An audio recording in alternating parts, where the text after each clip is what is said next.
एक ऐसे संसार में जो अंधकार में डूब चुका था, जहां आशा मर चुकी थी, वहां एक तूफान जन्म ले रहा था। जब अंधकार समाप्त होता है तो नियति विश्राम नहीं करती, वो बस प्रतीक्षा करती है। जब अधर्म अपनी चरम सीमा पर पहुंचा, शहर राख बन गए और मनुष्य अपने ही पापों के बोझ तले टूटने लगे। धरती कराह रही थी, हवा में युद्ध की गंध फैल चुकी थी और आशा केवल एक बीता हुआ सपना रह गई थी।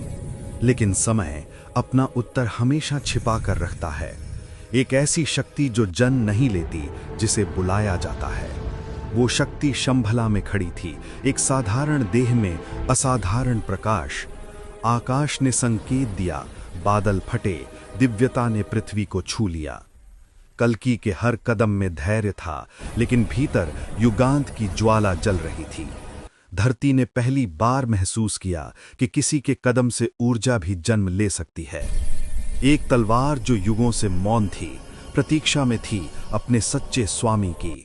और कल्कि की आंखों में बस दो ही बातें थीं, धर्म और कर्तव्य। मन, वचन और कर्म को स्थिर कर कल्कि ने प्रतिज्ञा ली, अधर्म का अंत अब निश्चित है। जब उसने तलवार उठाई तो केवल धातु नहीं चमकी, समय स्वयं प्रज्वलित हो गया।